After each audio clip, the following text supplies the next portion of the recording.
Hello everyone, welcome to my channel Dr. Kranti Marvel, and today I am going to discuss about the topic called as congestive heart failure under pharmacotherapeutics of second year pharmacy, and it can also be explained in pathophysiology and some of the core topics too. And I am going to discuss this in a manner of therapy. Congestive heart failure. First, for therapy, there is a pattern we should write like first we have to mention the definition, we have to introduce, next types or classification, next we'll come up with the etiology,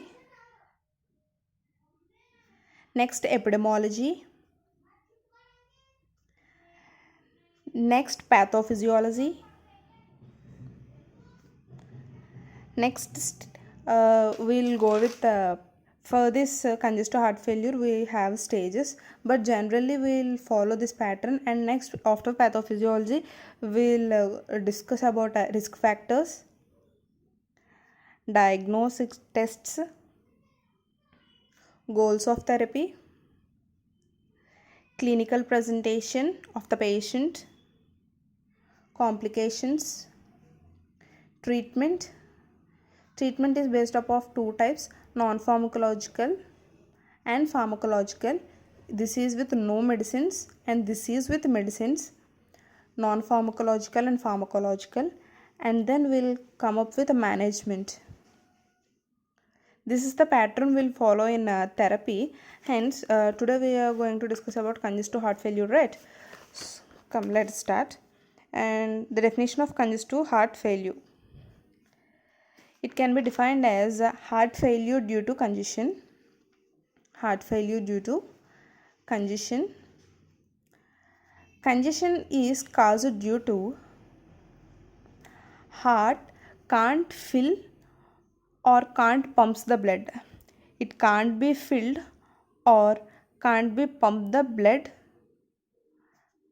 to and from the heart.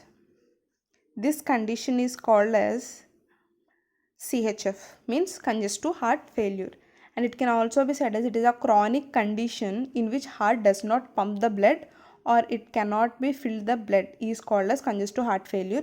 And it have some type of symptoms. They are shortness of breath, fatigue, swollen legs, rapid heart rate. Next, we'll have a types of a congestive heart failure. Types, we are having a four types here, and first one is called right-sided congestive heart failure, left-sided congestive heart failure, diastolic congestive heart failure, and systolic congestive heart failure. These are the four types that are categorized under congestive heart failure. And first one, the right sided congestive heart failure. In this, right ventricle loses its pumping function and it does not pumps the blood or it cannot be filled the blood. It loses its capacity, hence the blood which is getting in a circulation was pumped into the other areas of the body and produce congestion. That means right ventricle loses its capacity and that blood is passes all over the body and different parts of the body and causes congestion. And left sided congestion, the inability of the heart to maintain its circulatory role mainly in pulmonary circulation, as left side of the heart mainly pumps blood to lungs. That means the circulation which is happening between the heart and the lung is known as pulmonary circulation, right? So here the pulmonary circulation is affected, so that the pulmonary congestion and pulmonary edema conditions are observed here. That means the left side of the heart loses its capacity and affects pulmonary circulation. Next, diastolic congestive heart failure. In this, left ventricle loses its filling capacity. That means the acception of the blood was loosed here. And here in systolic heart failure, the same, the left ventricle loses its pumping capacity. That means after the complete filling of the blood, the left ventricle loses its pumping capacity, and this condition is known as congestive heart failure. And due to this condition, the congestion is formed. That congestion is called as systolic congestive heart failure. Right? These are the four types. First one, right sided, that means right ventricle. Left sided congestive heart failure means left side of the heart loses its pumping capacity and pulmonary circulation get defected. And diastolic congestive heart failure, in this the left ventricle loses its filling capacity. In that condition, the congestion is called as diastolic congestive heart failure. Whereas in systolic congestive heart failure, the left ventricle loses its pumping capacity, and during that condition congestion is occurred, and that congestion is known as systolic congestive heart failure. Whereas the next term is etiology. Etiology means statistics. That means in which year how many people are getting affected, in which conditions people are getting affected, how many females are getting affected and how many males are getting affected. And these all calculations are observed under epidemiology. Under epidemiology means statistics. Nearly, for congestive heart failure, 1.3 to 4.6 million people are affecting, whereas annually 1.8 million people are getting affected on an average. Whether it is female or male, annually 1.8 million are getting affected. While coming to etiology, now we have completed the definition, types and epidemiology, and now coming to the etiology. Etiology means reason for the cause. Why congestive heart failure is affected to a patient, that means etiology.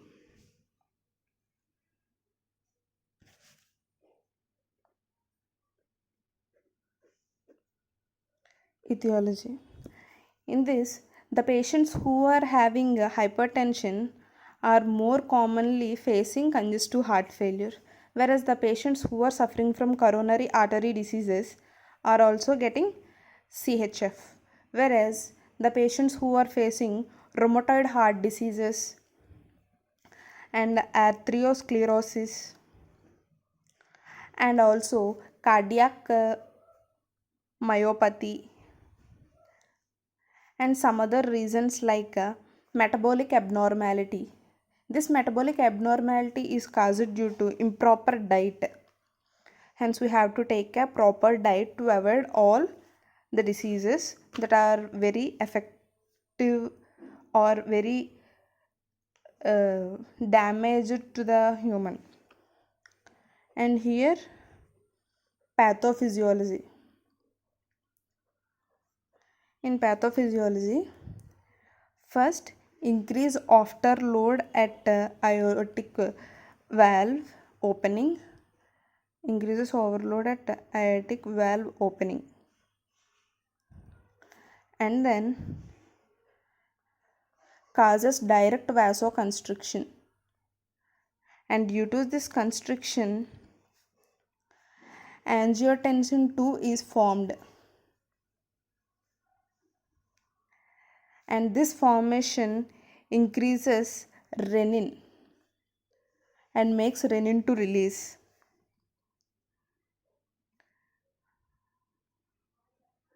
and this causes decrease in glomerular filtration rate, and this causes hypotension or low BP, and this causes low cardiac output, and finally causes heart failure, and that heart failure is called as congestion. And wherever for these four types of congestive heart failures, this is the main condition. where, in which part, whether it is right side or left side, whether it is right ventricle or left ventricle.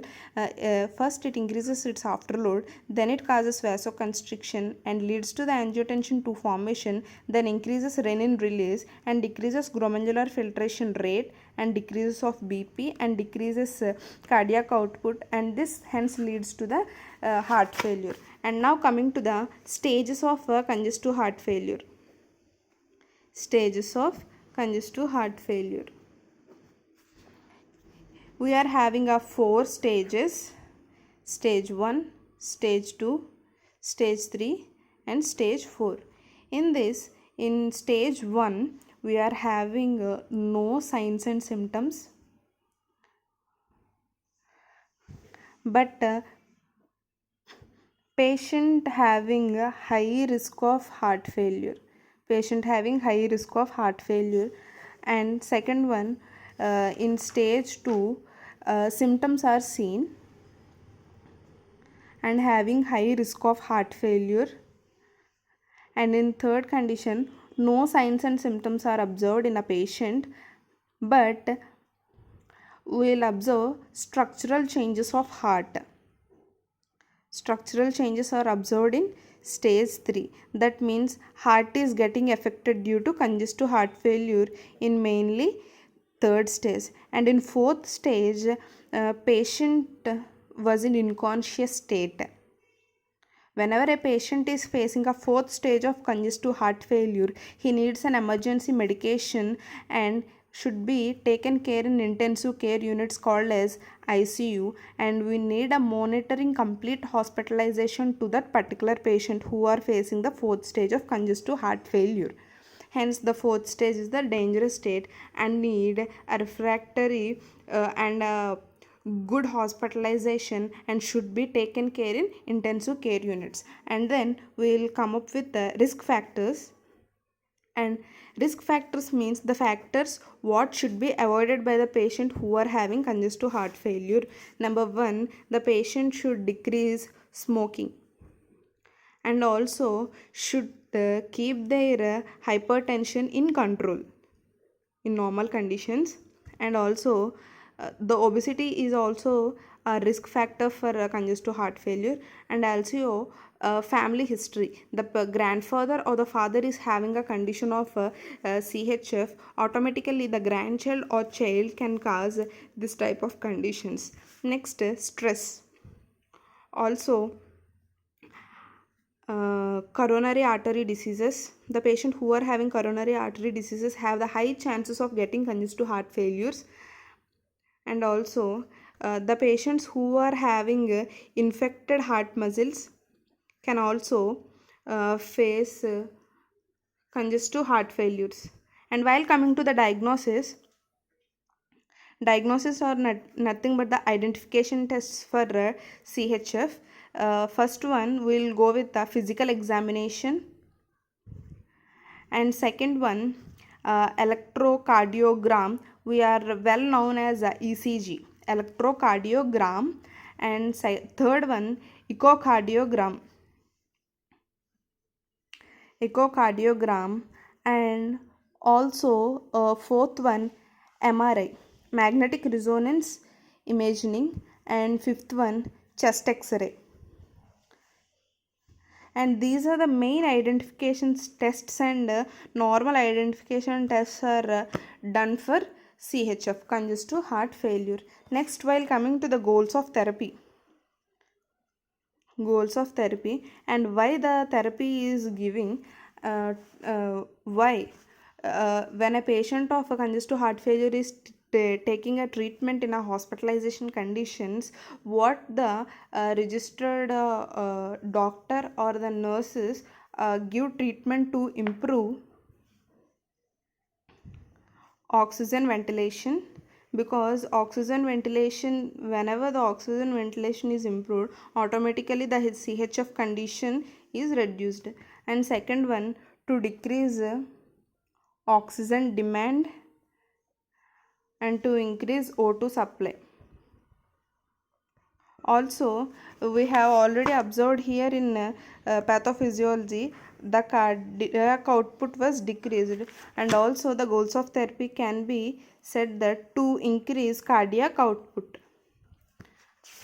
Next, while coming to clinical presentation of the patient, clinical presentation of the patient will having a left hand side. First, in clinical presentation, we will consider two sectors. First one left hand side, second one right hand side. In first hand side, it increases breathing and pulmonary edema. Pulmonary edema is observed and heart murmurs are heard, and also cyanosis condition is observed. Cyanosis means color changing of skin into blue. And next, right hand side will observe liver enlargement and liver dysfunction and impaired metabolic functions. These all are observed in clinical presentation by the doctor. And complications are nothing but the results. If a congestive heart failure is lived without taking a treatment by a patient, what complications will the patient face is called as a complication of congestive heart failure. Without treatment, when a patient is lived, he may experience cardiac arrhythmia and hypotension, as previously said in pathophysiology, that it will decreases the blood pressure, and that condition is called as hypotension. And also it can leads to kidney damage and also liver damage, and finally it may cause heart strokes too. And now I'll come up with a treatment. Listen carefully. Treatment, first one, non-pharmacological treatment. Non-pharmacological treatment for a congestive heart failure patient is doing a regular exercises. I'll mention here non-pharmacological treatment. This is the symbol for treatment, TREATMENT.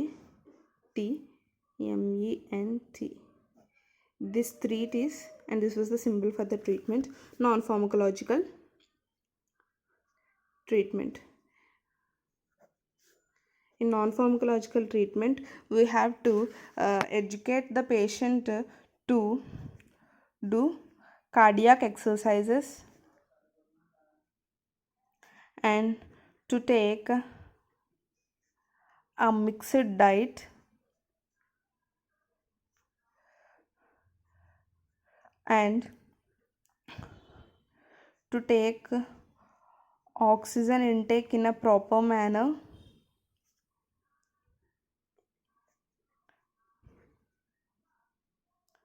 and to reduce weight. And these are some of the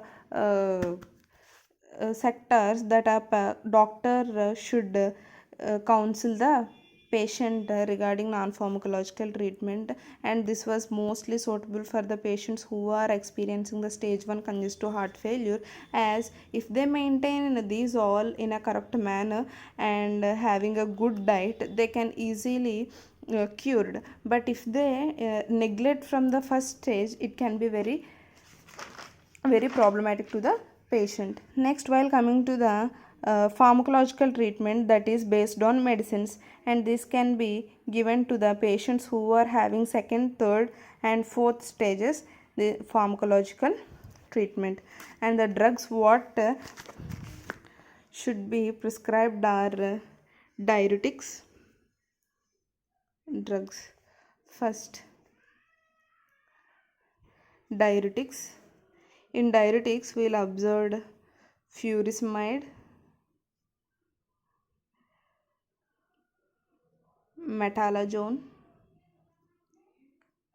bumetanide, and some of the examples. And second one, vasodilators. In vasodilators, fesnopril, ramapril, lisinopril. These are some of the examples of vasodilators, and vasodilators are also called as acetylcholine enzyme inhibitors. And the third drugs are inotropic agents. Third one, inotropic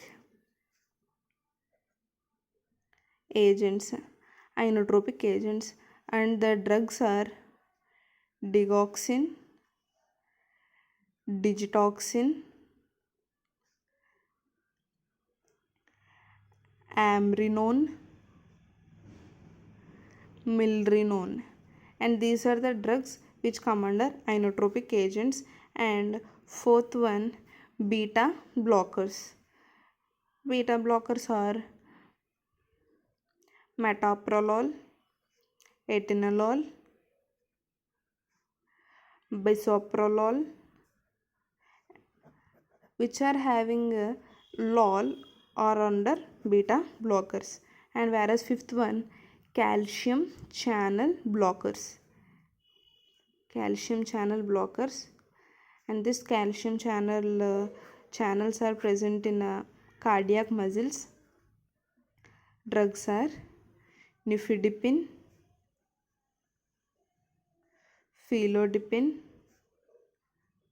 diltiazem, and these are some of the pharmacological drugs that are prescribed to the congestive heart failure patient. And while coming to the final thing, management. In management, we'll have first we have to recognize the type of heart failure, and which type of heart failure, and what is the condition of which type of heart failure it is, and in which stage the patient is facing this congestive heart failure. And second one, call for medical emergency. Call for medical emergency. And then we have to calm the patient. We should not make the patient to walk. We have to calm the patient, and we have to give O2 supplementation, as their cardiac output decreases, right? So to increase that cardiac output, we need a plenty of oxygen. As to increase the O2 supply, we have to give the patient with a O2 supplementation, and should need a medical emergency. And first we have to treat, right? For the treatment, we have to initially know what type of congestive heart failure it is, and what stage, in which stage the patient is having this congestive heart failure. We have to identify all this, and we have to prescribe these all the medicines to the patient. And hope you all learn this better, and we have seen all this stage. I am revising this here. First we have defined this one, and we have written the symptoms, and the patient will experience these all type of shortness of breath, fatigue, swollen legs, rapid heart rate. The types: right-sided congestive heart failure, left-sided congestive heart failure, diastolic congestive heart failure, and systolic congestive heart failure. And here epidemiology, 1.3 to 4.6 million people are getting affected, and annually on average 1.8 million people are getting affected due to congestive heart failure. And while coming to the etiology, the patients who are experiencing hypertension and coronary artery diseases and rheumatoid arthritis and arteriosclerosis, cardiomyopathy, and other miscellaneous metabolic abnormality type of patients can experience congestive heart failure. And whereas pathophysiology, in pathophysiology, first initially we will observe the increase of afterload, and it can leads to direct vasoconstriction, and it leads to angiotensin II formation and increases the renin release, and this leads to the decrease of glomerular filter rate, and this can leads to decrease in BP, and this can leads to decrease in cardiac output, and this cardiac output can be cured by supplementation of O2 to the patient, and this can leads to the heart failure. And while coming to the stages, we have the 4 stages, and first one, we does not observe any signs and symptoms, and but the patient is having a high risk of heart failure. And in the second stage 2, the patient will have a signs and symptoms, but have a high risk of congestive heart failure. And in third stage, no signs and symptoms, but the structural changes of the heart will changes. In the fourth stage, the patient should be in an emergency condition and should be taken in a intensive care unit called as ICU. The ICU is an emergency condition to the patient, so the patient who is having a final stage, that is called as stage 4 condition, should be cured. And these are the some of the risk factors. I have already said that, and these are the diagnostic tests for identification of the CHF, and these are the goals of therapy. And this was a clinical presentation. We have a two-sided presentations, and the complications and the non-pharmacological treatment and pharmacological treatment. These are the group of drugs, and these are the medicines, and this was the management. Finally, what we have to do to the patient. Hope you all love it, and thank you. Like, share and subscribe. Thank you so much. Mention your doubts in a comment box so that I learn more from your doubts. Thank you.